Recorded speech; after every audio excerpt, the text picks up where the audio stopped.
Félix María Samaniego fue un escritor español famoso por sus fábulas morales. Junto con Tomás de Iriarte, que lo veremos a continuación, es considerado el mejor de los fabulistas españoles.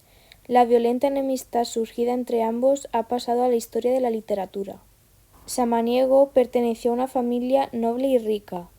Tras los primeros estudios, fue enviado a cursar Derecho a la Universidad de Valladolid, donde permaneció 2 años sin llegar a concluir la carrera.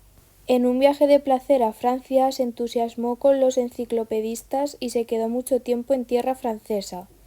Allí se le contagió la inclinación a la crítica mordaz contra la política y la religión tan grata a los hombres del siglo, y cierto espíritu libertino y escéptico que le indujo a burlarse de los privilegios y a rechazar incluso un alto empleo en la corte que le ofreció el conde de Floridablanca.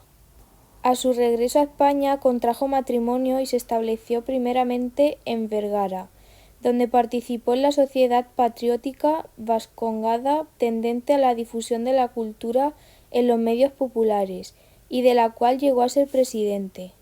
Se casó en 1767 con Manuela de Salcedo, de una renombrada familia bilbaína, y en 1775 fue nombrado alcalde y juez ordinario de la villa de Tolosa.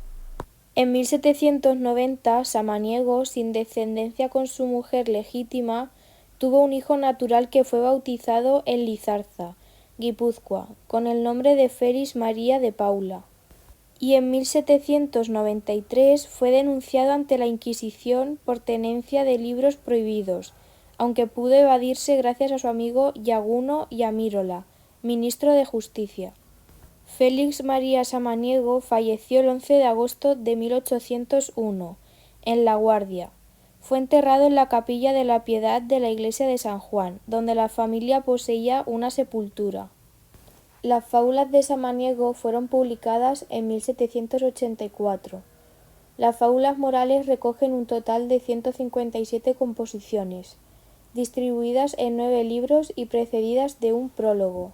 Fueron compuestas para los alumnos del Colegio de Vergara, en cuya labor pedagógica colaboraba. Su intención está dentro del carácter didáctico de la literatura neoclásica e ilustrada y respondía a la máxima estética de instruir deleitando.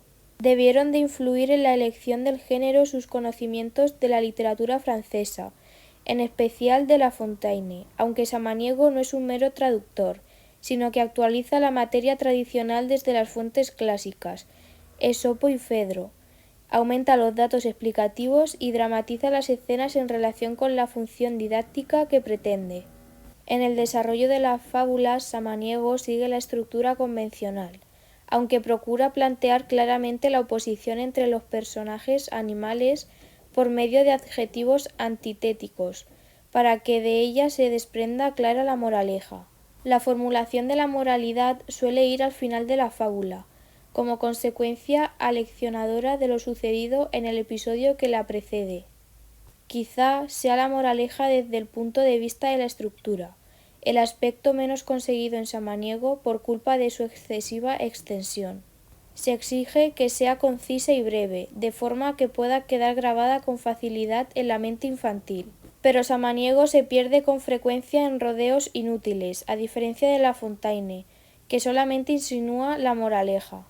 El tipo de moralidad de las fábulas no es cristiana, ni tan siquiera ingenua. Se aplica, siguiendo la tradición, el concepto naturalista de la moral. Las bases están próximas a la ideología de Rousseau, pero en realidad es una ética de supervivencia y de lucha por la vida la que los animales parlantes nos predican.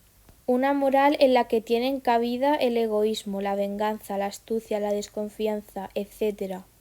Tampoco debemos olvidar el rico caudal de ideas ilustradas o de estética neoclásica. Otras veces son simples principios de convivencia o reflexiones dictadas por la experiencia, de puro valor práctico. Por eso no es extraño que las moralejas estén tan cerca de la filosofía del refrán, y que a veces se formulen con uno de ellos, literalmente o con ligeras modificaciones por imperativos de la rima. Consecuente con sus principios estéticos y los destinatarios iniciales de la obra, Samaniego hace en sus fábulas un derroche de gracia y sencillez. La gracia la consigue a base de viveza y colorismo en la expresión. Las fábulas están esmaltadas, ya que no de metáforas, sí de expresiones cálidas e ingeniosas, construidas sobre un lenguaje corriente. Juega también con los refranes y los dichos populares. Otros rasgos que definen su estilo son la ausencia de elementos cultos, la simplicidad del vocabulario y la acumulación de sustantivos y verbos, signos de su dicción concisa. Igual que su opositor Iriarte, Samaniego presta atención a los recursos métricos. Intenta huir de la monotonía buscando un tipo de acomodación significativa y cierta musicalidad pegadiza. Utiliza con preferencia la silba, cuyo libre balanceo entre heptasílabos y endecasílabos se adapta con facilidad al ritmo narrativo. Pero esto no es óbice para que encontremos otras estrofas como serventesios, redondillas, endechas, romancillos, décimas, etc. Sin ser innovador, Samaniego cumple con decoro su misión de versificador, aunque pueden hallarse en ocasiones ripios o defectos rítmicos. Sus principales fábulas son La paloma, Congreso de ratones, La cigarra y la hormiga, El perro y el cocodrilo y La zorra y las uvas. A continuación realizaremos un breve comentario de texto sobre el perro y el cocodrilo. Bebiendo un perro en el Nilo, al mismo tiempo corría. Bebe quieto, le decía, un taimado cocodrilo. Dísole el perro prudente, dañoso es beber y andar, pero ¿es sano el aguardar a que me claves el diente? Oh, qué docto perro viejo, yo venero su sentir, en esto de no seguir del enemigo el consejo. Como ya sabemos, el escritor de esta fábula es Samaniego, descrito anteriormente. Respecto al tema o al contenido, la fábula pretende enseñar a no seguir los consejos del enemigo, porque siempre encierran un peligro. En este caso, un perro experimentado prefiere beber corriendo antes que caer entre las fauces del taimado cocodrilo, que le aconseja beber quieto. En cuanto al análisis, la fábula está compuesta de 12 versos octasílabos, distribuidos en 3 redondillas con rima diferente en cada uno. Así que su esquema métrico es: el lenguaje empleado es claro y sencillo, como exige este tipo de poesía que lo que busca es favorecer su comprensión. Los encabalgamientos entre los versos son suaves y apenas aparecen recursos expresivos complicados en la composición. A no ser los múltiples pero sencillos hipérbatos, exigidos en muchos casos por la rima consonante de la fábula, y en cambio la moraleja, parte esencial de la composición, respeta al máximo el orden lógico de la frase, salvo el último verso, también por exigencias de la rima. Sin embargo, conviene señalar los epítetos taimado, cocodrilo y prudente, perro, aplicados a los dos personajes de la historia. También la interrogación retórica de los versos 7 y 8 y la exclamación del verso 9, con la que expresa el poeta su sentimiento de admiración por el protagonista de la fábula. Por otra parte, también están presentes en la fábula la narración, versos 1 y 2, el diálogo en los versos 3 al 8 y la digresión filosófica o moral en primera persona dirigidas a un tú, del verso 9 al 12. En conclusión, la intención didáctica con el que el texto fue escrito se cumple perfectamente con la forma empleada para llevarla a cabo, una fábula, en la que se cuenta con amenidad una especie de breve apólogo seguido de una moraleja, y en verso para que sea fácilmente recordada. Tomás de Iriarte nació el 18 de septiembre de 1750, en el puerto de la Orotava, en la isla de Tenerife. Era hijo de don Bernardo de Iriarte y doña Bárbara de las Nieves Hernández de Oropesa, una familia muy culta, varios de cuyos miembros se distinguieron como escritores y humanistas. Aprendió latín, griego y francés.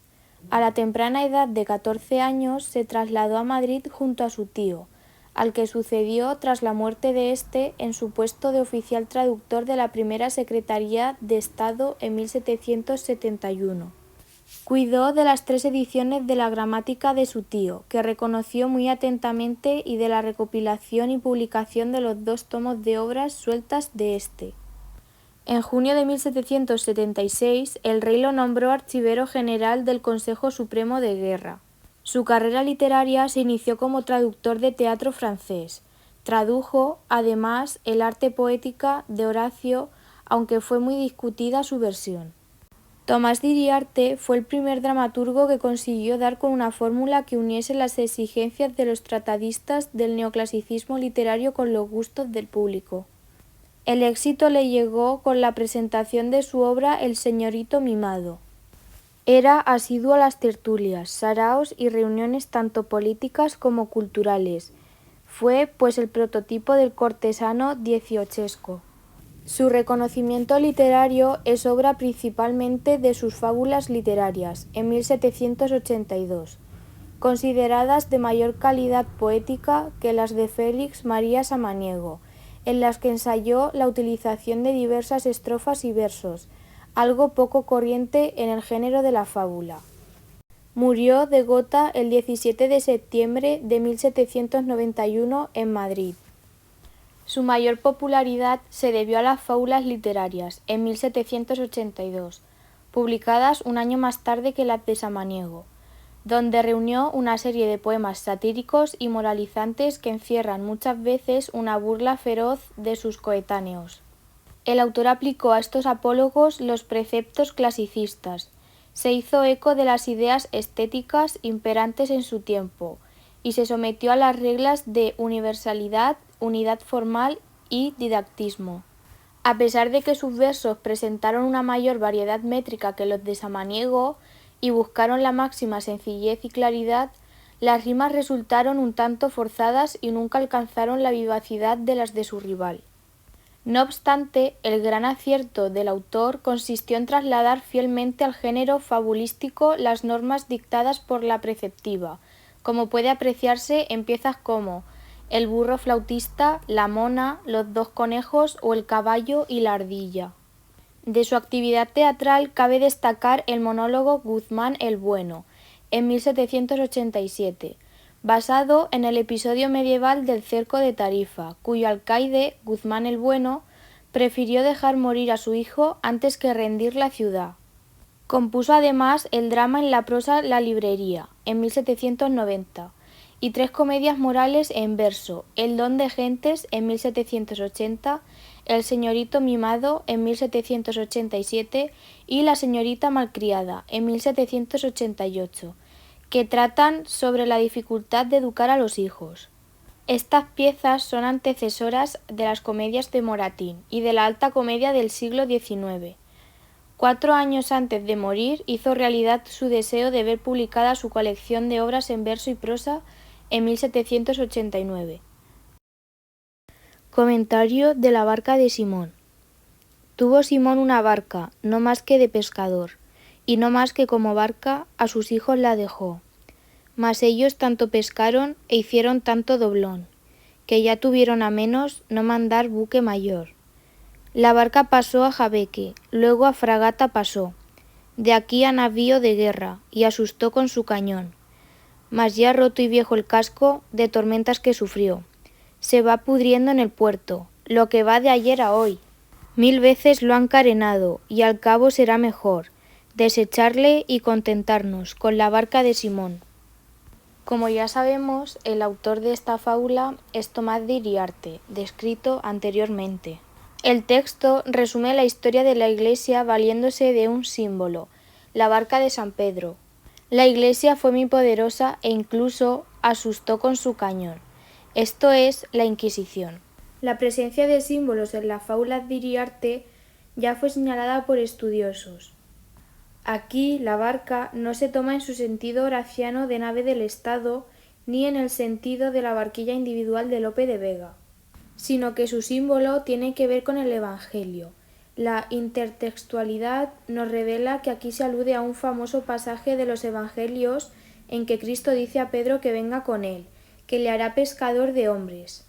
Y la frase de lo que va de ayer a hoy Evoca la frase hecha que constituye el estribillo de una famosa letrilla satírica de Góngora. Formalmente se trata de un romance, donde dominan las antítesis, hay un encabalgamiento abrupto en desecharle, un doblete en roto y viejo y tres estructuras bimembres que aportan ritmo suplementario al texto. También una concatenación. La barca pasó a Jabeque, un par de hipérbatos y alguna variatio. Añadir que el texto muestra algunas características propias de la Ilustración. El hipercriticismo, el reformismo, consecuencia del anterior, y un estilo claro y directo que maneja una estrofa tan castiza y natural como el romance.